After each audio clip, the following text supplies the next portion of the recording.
Abramos as Escrituras no Evangelho do Nosso Senhor Jesus Cristo, versão de João, Evangelho segundo São João, capítulo 3. Os irmãos que puderem fazer esta leitura de pé.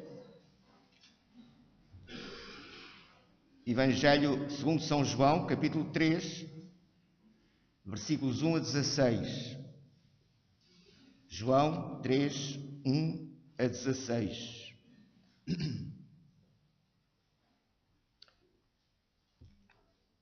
E havia entre os fariseus um homem chamado Nicodemos, príncipe dos judeus. Este foi ter de noite com Jesus e disse-lhe: Rabi, bem sabemos que és mestre vindo de Deus, porque ninguém pode fazer estes sinais que tu fazes se Deus não for com ele. Jesus respondeu e disse-lhe: na verdade te digo que aquele que não nascer de novo não pode ver o reino de Deus. Disse-lhe Nicodemos: como pode um homem nascer sendo velho? Porventura pode tornar a entrar no ventre da sua mãe e nascer? Jesus respondeu: na verdade te digo que aquele que não nascer da água e do Espírito não pode entrar no reino de Deus. O que é nascido da carne é carne, e o que é nascido do Espírito é Espírito. Não te maravilhes de te ter dito: necessário vos é nascer de novo. O vento assopra onde quer, e ouves a sua voz, mas não sabes de onde vem nem para onde vai. Assim é todo aquele que é nascido do Espírito. Nicodemos respondeu e disse-lhe: como pode ser isto?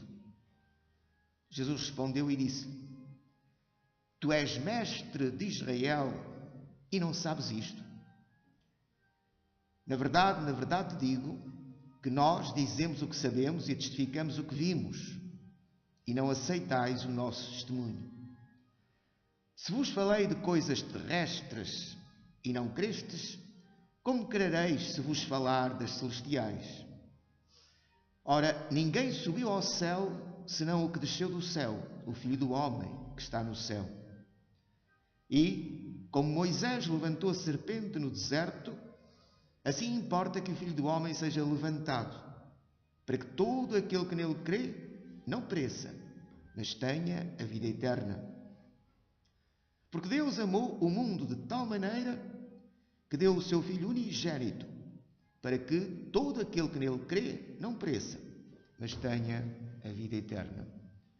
Pai Santo, agora humildemente pedimos que fales aos nossos corações pela Tua Palavra e pelo Teu Espírito, e que nós possamos verdadeiramente escutar a Tua voz e possamos ter a força necessária para a viver no nosso dia-a-dia.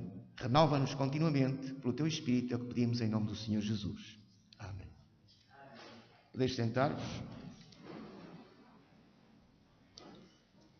Este diálogo bem conhecido de todos, certamente, o diálogo de Jesus com este príncipe dos fariseus, este homem, portanto, que era um dos principais entre os fariseus, um dos principais entre os judeus, e que, precisamente, talvez por isso, como os fariseus se opunham a Jesus, aliás, praticamente todos os religiosos judeus se opunham a Jesus, e este homem era um dos principais dos religiosos, foi de noite, como que às escondidas, foi de noite, como que às ocultas, ter com Jesus. Não queria certamente ser visto pelos seus colegas, pelos seus, portanto, compatriotas, e, portanto, foi de noite ter com Jesus. E, obviamente, a primeira atitude de Nicodemos é elogiar Jesus e, de certo modo, dizer por que razão é que tinha vindo ao encontro de Jesus. Chama Rabi, ou mestre. Rabi, portanto, era o nome de mestre. Bem sabemos que és mestre vindo de Deus.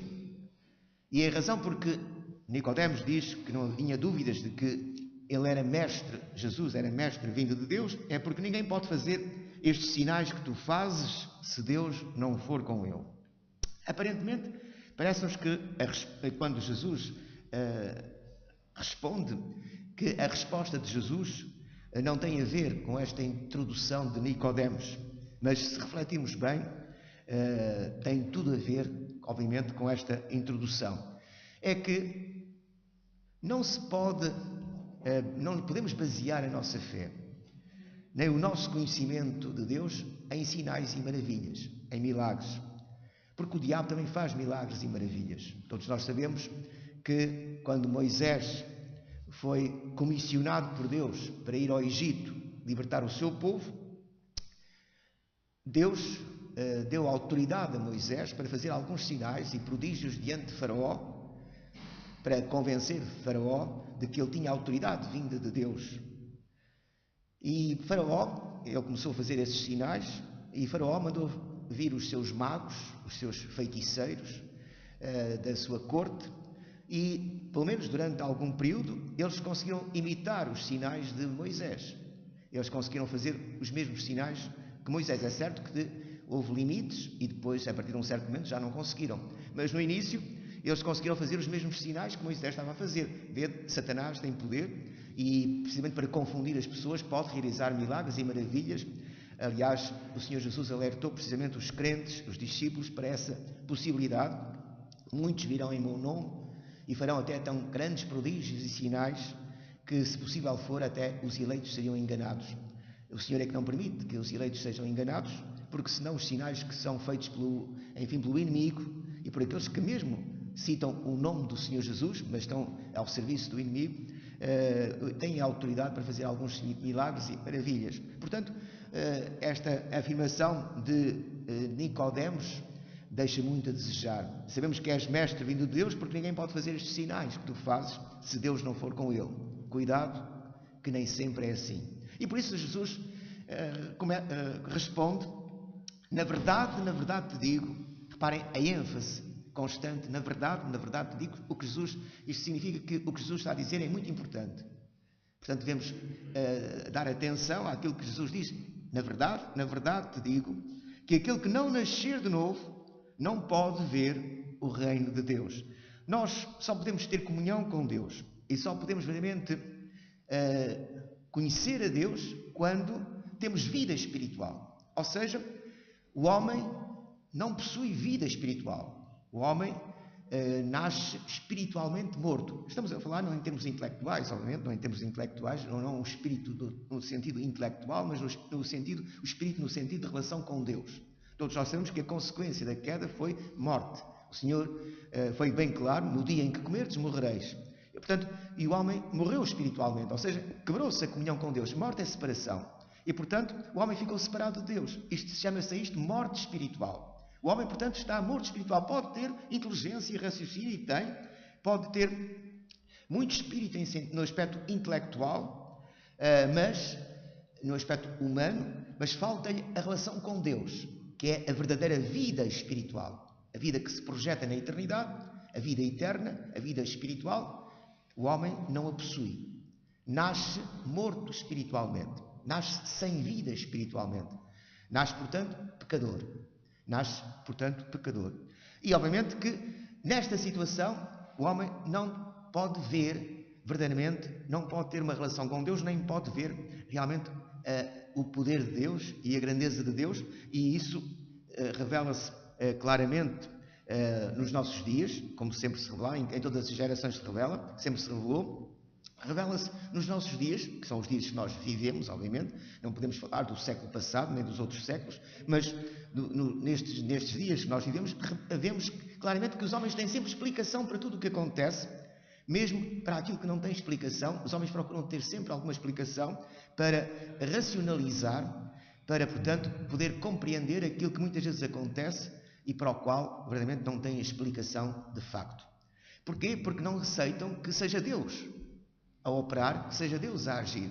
Vê-se, por exemplo, no caso da própria origem da vida, a origem do cosmos, a origem da vida, é bem claro quando olhamos para nós mesmos, para a nossa existência, para aquilo que somos e para o mundo, o universo à nossa volta, o cosmos à nossa volta, é bem evidente que só um ser infinitamente sábio e eterno podia criar todas as coisas do nada.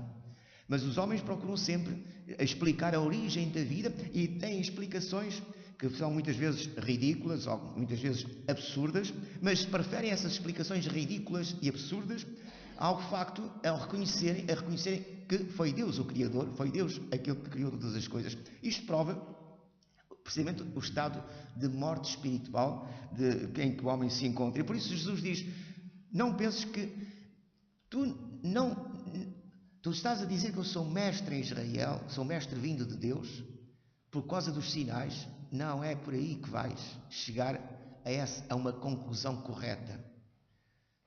Para que verdadeiramente possas reconhecer em mim quem eu sou e que sou verdadeiramente enviado de Deus, é preciso que tenhas vida espiritual, que possas ter vida espiritual. E por isso Jesus de Nicodemos, e reparem que a reação de Nicodemos revela que Jesus tem toda a razão, que não podia deixar de ser. Jesus disse, na verdade te digo que aquele que não nascer de novo não pode ver o reino de Deus. E reparem, Nicodemos vê-se que não compreende as coisas espirituais. Ou seja, vê-se que Nicodemos está totalmente cego para as coisas espirituais. Jesus está a falar de um nascimento espiritual.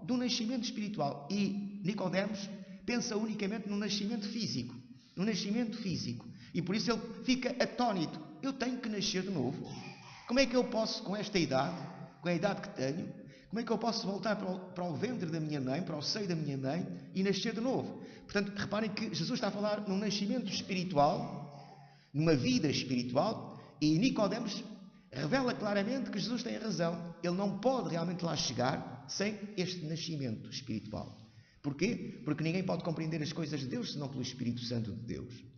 E para que tenha o Espírito Santo de Deus, isso implica uma vida nova, uma renovação da sua mente e do seu coração. E por isso Nicodemos não compreende. Jesus está a falar num nascimento espiritual, nascer de novo. Agora, porque nasceu fisicamente, agora precisa de nascer espiritualmente. Nasceu segundo a carne, agora precisa de nascer segundo o Espírito. Mas Nicodemos só pensa em termos físicos, em termos materiais. E, portanto, como é que posso nascer de novo? Como é que um homem pode nascer de novo? E Jesus respondeu, na verdade te digo, reparem bem, que aquele que não nascer da água e do Espírito não pode entrar no reino de Deus. Esta é uma afirmação que nos deve levar a refletir profundamente. Para que possamos entrar no reino de Deus, é preciso sermos lavados e purificados. Obviamente que esta lavagem da água é, como lemos em Ezequiel, a confirmação daquela profecia dada por Deus a Ezequiel, de que o Senhor iria transformar, iria converter o seu povo, iria mudar radicalmente a mente e o coração do seu povo, começando pela purificação dos pecados. Derramarei água pura sobre vós e ficareis purificados. E obviamente que durante séculos e séculos, quando se lia esta profecia, quando os judeus liam esta profecia ou ouviam esta profecia, certamente que muitos deles se interrogavam: que água pura será esta que Deus vai derramar sobre nós e nos vai purificar dos nossos pecados e vai nos lavar dos nossos pecados? Que água será esta? Que água pura será esta que Deus vai derramar sobre nós? E a grande incógnita manteve-se ao longo dos séculos, até que Jesus veio. E até que, no momento crucial, junto à cruz do Calvário, só estava um discípulo. E esse discípulo é o autor deste Evangelho, João. E é neste Evangelho que se revela realmente a que água se referia o Senhor Deus quando deu esta promessa ao seu povo. Que um dia o seu povo seria radicalmente transformado. Um povo que era duro, que era rebelde. Um coração duro, um coração de pedra, um coração rebelde, que ia ser totalmente transformado. Mas primeiro teria que ser lavado e purificado pela água. Mas que água? E então Jesus é crucificado. Jesus expira. Pai, nas tuas mãos entrego o meu espírito. E João está junto ao Calvário, juntamente com a mãe de Jesus e com outras mulheres. João é o único discípulo que está aos pés da cruz. E João tem o privilégio, Deus dá-lhe o privilégio de poder ver com os seus próprios olhos a concretização desta promessa dada por Deus. E quando o soldado vai confirmar se Jesus já está morto ou não na cruz do Calvário, o que é que acontece? Para provar se Jesus já está morto ou não, o soldado pega na sua espada e trespassa na sua lança, pega na sua lança e trespassa o lado de Jesus, que tinha acabado de expirar. E o que é que João vê sair do lado ferido de Jesus? Sangue misturado com água. Sangue misturado com água. E João tem esta visão junto ao Calvário.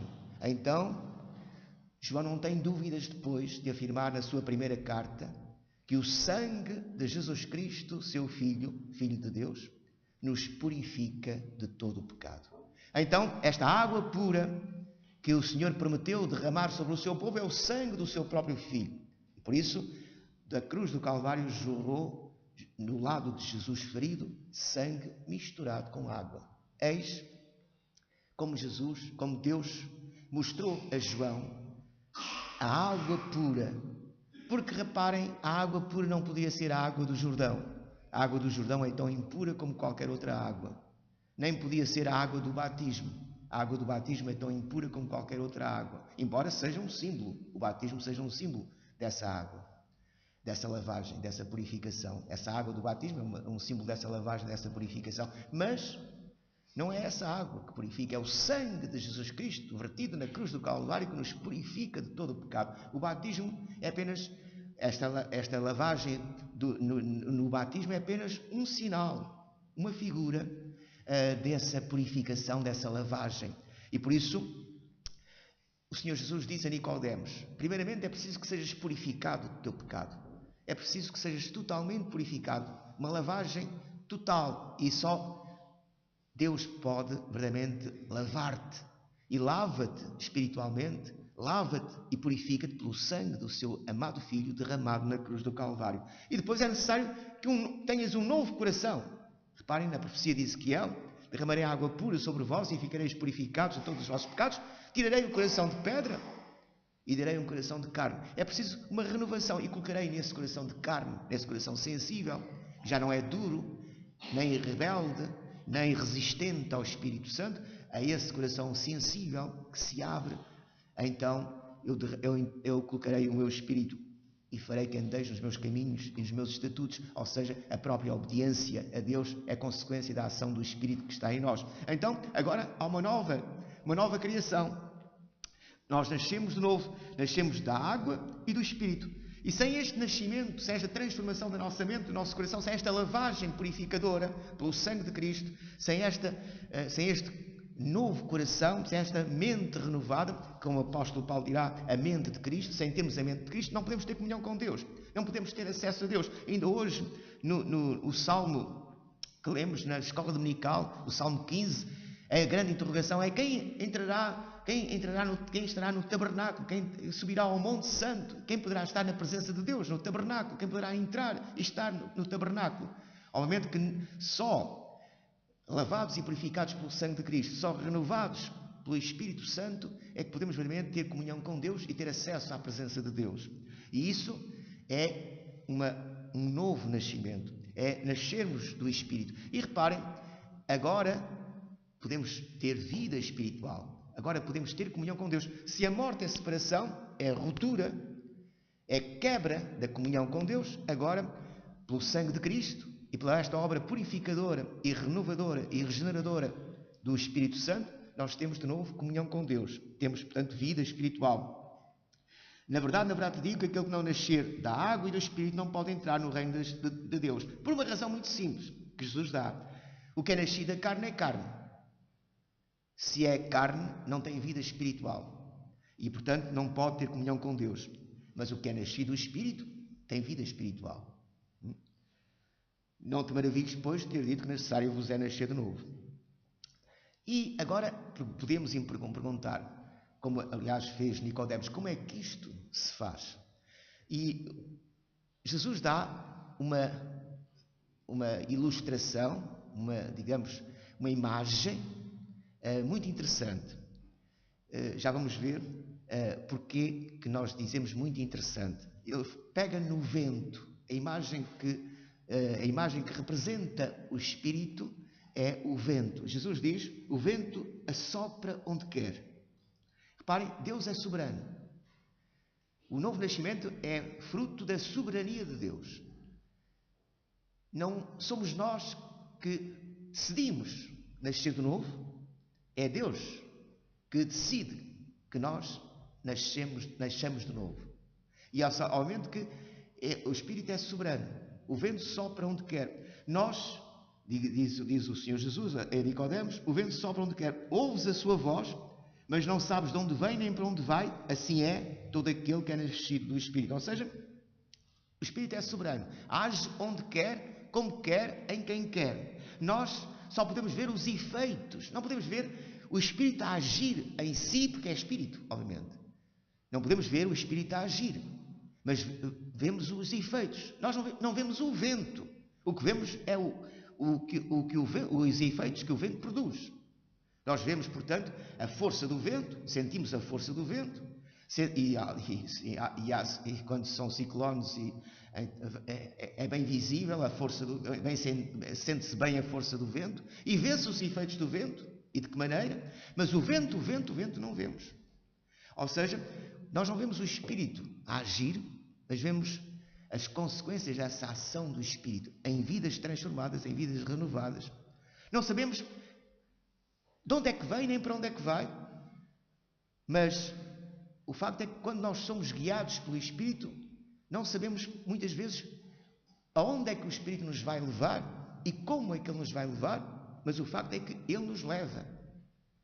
E, portanto, Ele é soberano nesta sua ação, neste seu poder em que transforma e renova todas as coisas. E por isso o Senhor Jesus diz, o vento assopra onde quer, não sabes de onde vem nem para onde vai, assim é todo aquele que é nascido do Espírito. Que repare, de Nicodemos não compreende, apesar de ser, é interessante a ironia de Jesus. Nicodemos era um dos mestres mais importantes de Israel. Entre os fariseus, era um príncipe, portanto era um dos mestres mais importantes de Israel. E Jesus, de certo modo, está a falar de uma de várias profecias referentes precisamente a esta transformação e renovação que Deus prometeu ir realizar no seu povo. Em Ezequiel, pelo menos, temos 2 ou 3 passagens sobre este tema. Em Jeremias também, e sem falarmos do profeta Isaías. E agora, Nicodemos interroga Jesus, como é que será isto? Então, tu és mestre em Israel, diz Jesus, tu és mestre em Israel e não sabes isto. O que é que tu ensinas? Sim, o que é que tu ensinas ao teu povo? Se eu estou a falar do cumprimento de uma profecia, de várias profecias do Velho Testamento, e tu és mestre em Israel e ficas atónito e perplexo perante isto, devias imediatamente refletir e pensar, é isto então que está escrito em Ezequiel. É isto então que agora, portanto, trata-se de um nascimento, de um novo nascimento, trata-se, portanto, de uma mudança radical em termos espirituais, trata-se, portanto, de um coração de pedra que é removido para um coração sensível e de carne, trata-se, portanto, da água pura que é derramada sobre nós e que nos purifica e nos lava de todo o pecado. Então, o que é que tu ensinas ao teu povo? É uma ironia do Senhor Jesus, isso também deve levar-nos a pensar e a refletir até que ponto é que nós conhecemos bem as Escrituras para podermos também testemunhar e comunicar aos outros aquele conhecimento que Deus nos dá. E por isso Jesus diz, na verdade te digo, que nós dizemos o que sabemos e testificamos o que vimos, e não aceitais o nosso testemunho. Claro que Jesus, vindo do seio de Deus, ele é o Filho de Deus, vindo do seio do próprio Deus, aquilo que ele ensinava, aquilo que ele, portanto, ministrava, era algo que fazia parte de si mesmo, da sua própria essência divina. Ou seja, aquilo que ele ensinava, que estava a dizer a Nicodemos, e aquilo que ele ensinava aos seus discípulos, que ensinava ao povo, era algo que Deus, o próprio Pai, lhe tinha comunicado. O próprio Pai lhe tinha ensinado. Era algo, portanto, que ele tinha visto com os seus próprios olhos no seio do Pai e que tinha conhecido no seio do Pai.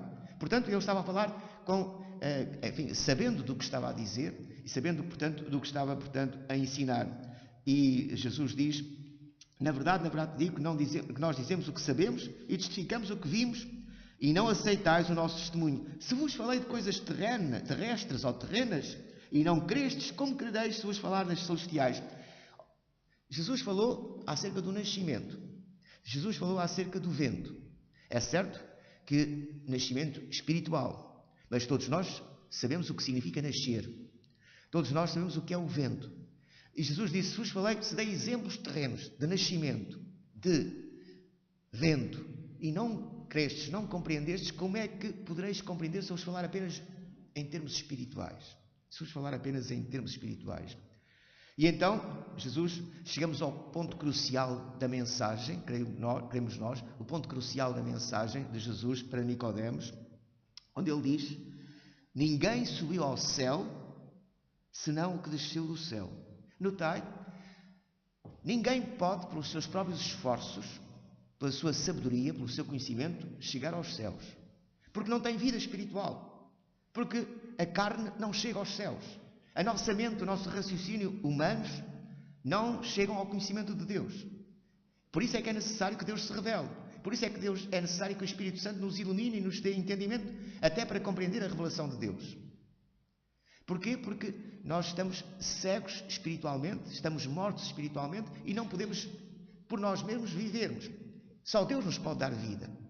Ninguém pode, pelos seus esforços, pelos seus conhecimentos, chegar à comunhão com Deus, chegar aos céus. Só aquele que desceu dos céus, Jesus Cristo, só aquele que desceu dos céus é que pode de novo subir aos céus. E Jesus desceu dos céus, Cristo desceu dos céus, fez-se homem, precisamente para nos levar consigo para o céu. Vejam, o apóstolo Paulo dirá: não digas em teu coração quem subirá aos céus, porque isso é trazer do alto a Cristo. Ou seja, se nós pensamos que por nós mesmos podemos subir aos céus, então Cristo não era necessário ter vindo ao mundo. Se nós pudéssemos subir aos céus, o que é que Jesus Cristo veio cá fazer? Sim, já se interrogaram. Se nós pudéssemos ser salvos por aquilo que fazemos ou por aquilo que somos, o que é que Jesus veio cá fazer?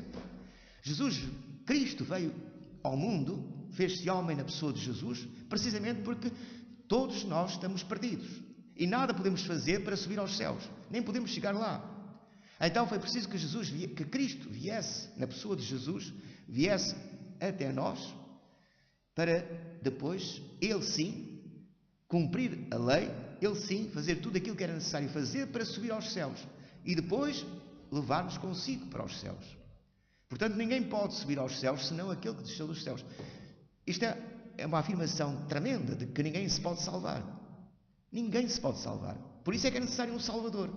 Por isso é que foi necessário Jesus Cristo ter vindo ao mundo como Salvador, como Redentor.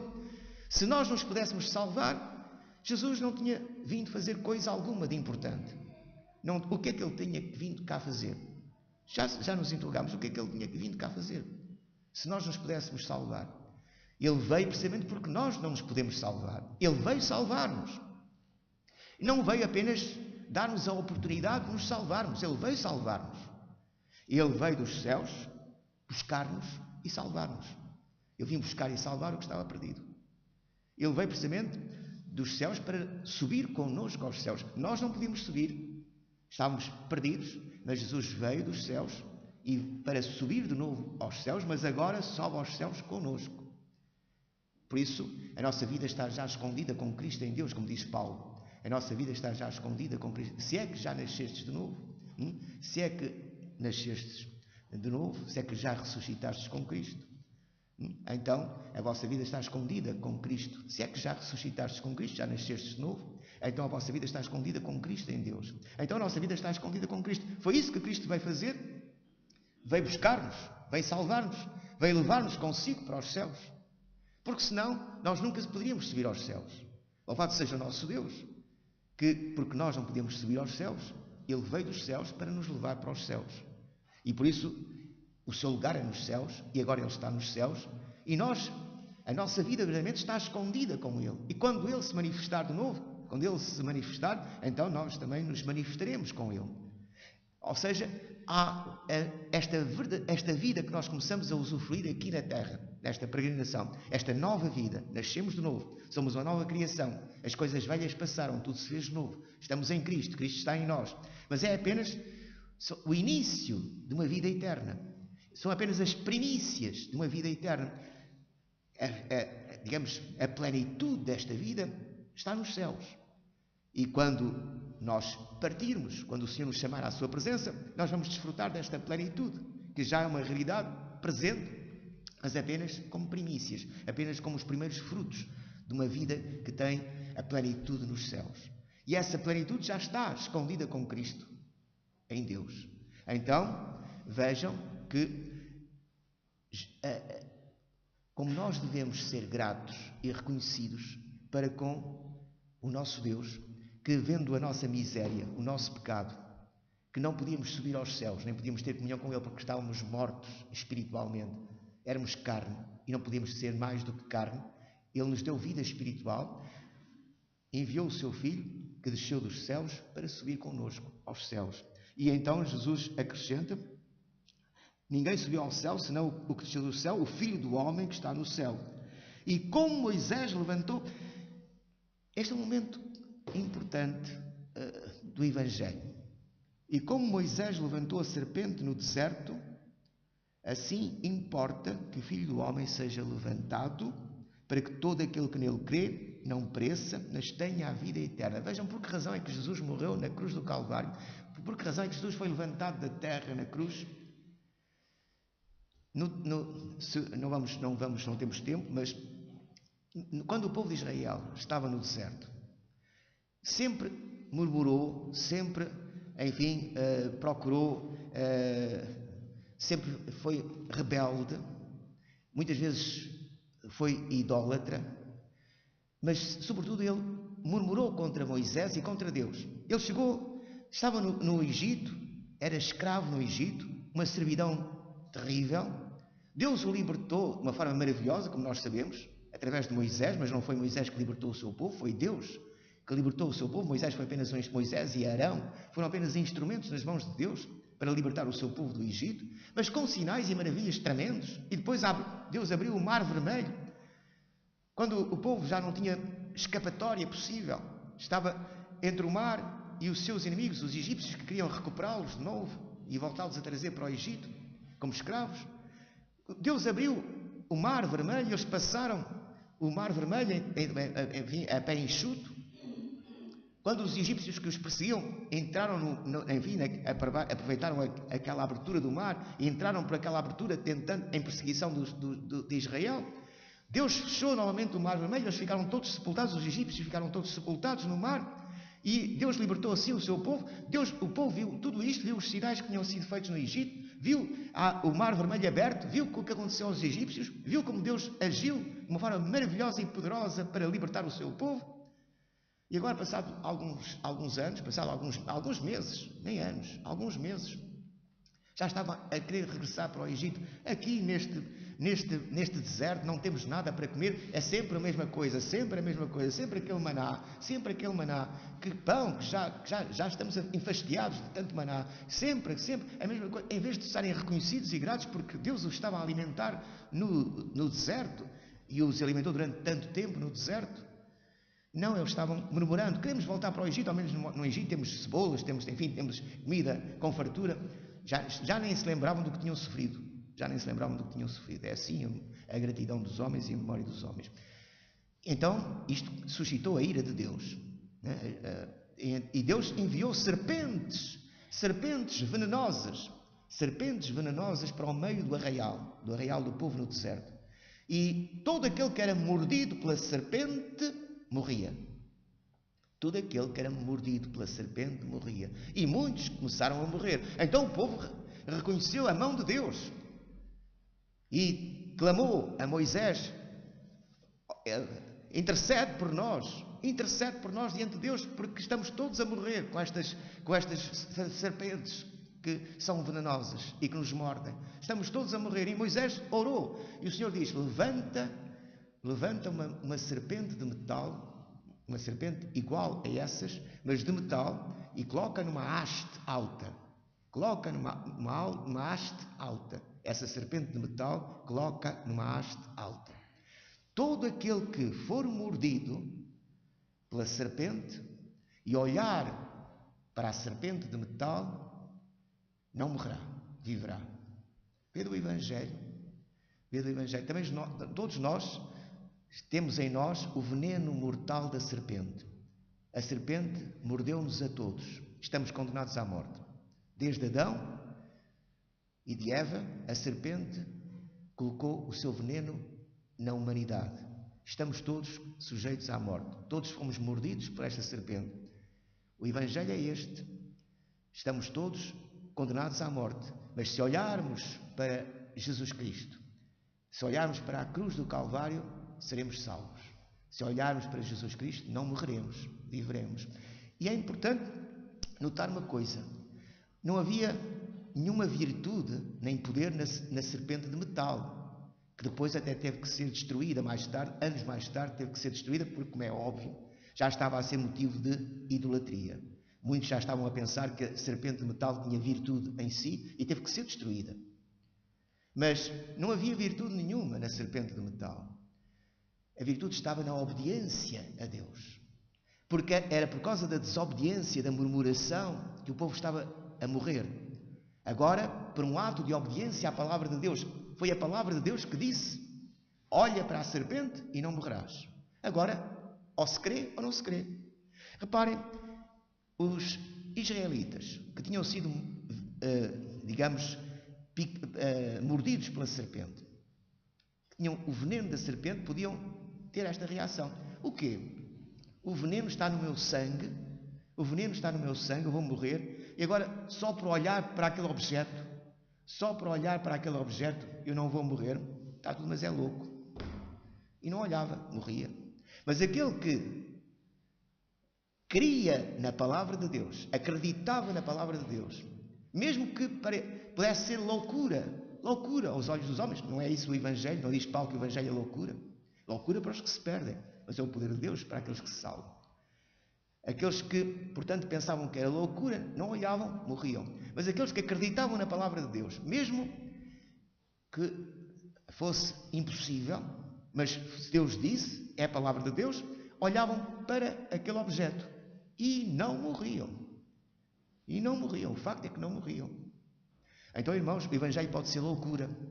Estamos mortos espiritualmente, basta olhar para a cruz, olhar para um homem que está a morrer, crucificado. E dizem-nos que se olharmos para esse homem que está a morrer, e que vai morrer, e que morreu, se olharmos para ele, não morreremos. Mas que absurdo, que loucura. Pois é a palavra de Deus. É a palavra de Deus. Se é loucura, não olhes, morres. Mas se crês na palavra de Deus e obedeces à palavra de Deus e olhas para Jesus Cristo, que morreu por ti, já não morres, porque Ele já morreu por ti, e viverás eternamente, porque Ele vive eternamente e ressuscitou e venceu a morte. É do poder de Deus. Um homem que morre, mas que vence a morte, que ressuscita, que nos garante, portanto, que há vida para além da sepultura e que esta vida é eterna. Porque Ele venceu, porque Ele ressuscitou, porque Ele vive, porque Ele está à direita do Pai, intercedendo por nós, porque Ele está nos céus, porque Ele subiu aos céus depois de ter descido e nos leva consigo para os céus. Portanto, irmãos, assim como Moisés levantou a serpente no deserto, assim importa que o Filho do Homem seja levantado, e foi levantado na cruz do Calvário. Para quê? Para que todo aquele que olhe para a cruz, olhe para Jesus crucificado, não morra. Para que todo aquele que nele crê, não pereça, mas tenha a vida eterna.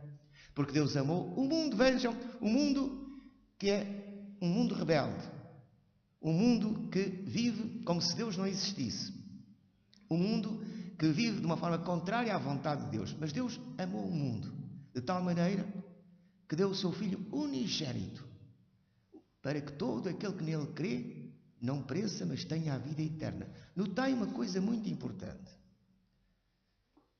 Deus amou o mundo de tal maneira, mas o alvo da vinda ao mundo de Jesus não é universal, é particular. Reparem bem o versículo João 3,16, muitas vezes é usado como de uma forma universal. Deus ama o mundo, portanto todo o mundo será salvo. Mas não é isso que aqui está.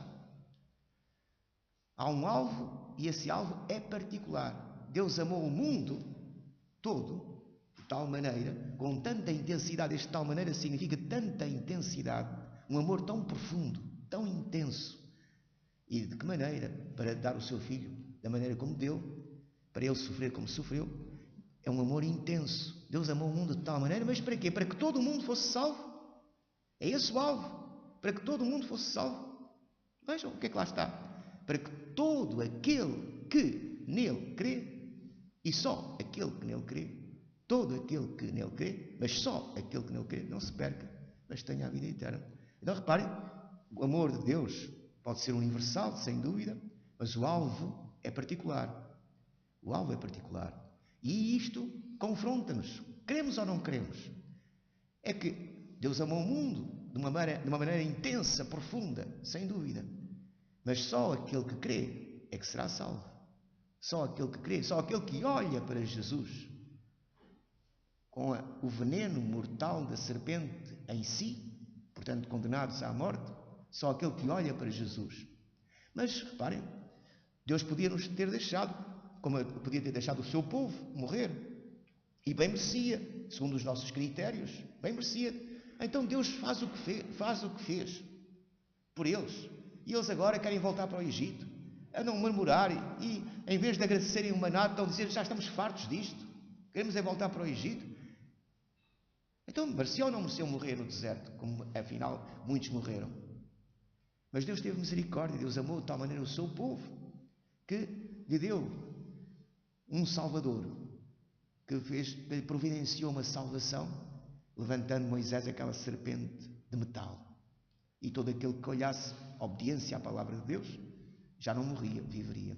Também Deus amou o mundo rebelde e pecador, e deu-lhe o seu Filho unigênito, que foi levantado na cruz e morreu na cruz, para que todos nós que estamos sujeitos à morte e que vamos morrer, possamos olhar para Jesus, para a cruz, e vivermos. Já não morremos, viveremos. Este é o Evangelho. Deus amou o mundo de tal maneira. É isto que temos que proclamar à nossa volta. Irmão, irmã, é isso que temos que proclamar, que temos que testemunhar. E todo aquele que olhar para Jesus, todo aquele que crer em Jesus Cristo, todo aquele que reconhecer que não pode subir aos céus, mas que Jesus desceu dos céus para nos levar consigo para os céus, esse que crê, que olha para Jesus Cristo e crucificado na cruz do Calvário, esse tem a vida eterna. Este é o nosso testemunho. E também é um apelo para todo aquele que eventualmente aqui se encontra, todo aquele ou aquela que eventualmente aqui se encontra, que reconhece realmente que não pode subir aos céus. Mas não é necessário nem podemos subir aos céus. Cristo desceu dos céus. Olhemos para Jesus e seremos salvos. Amém.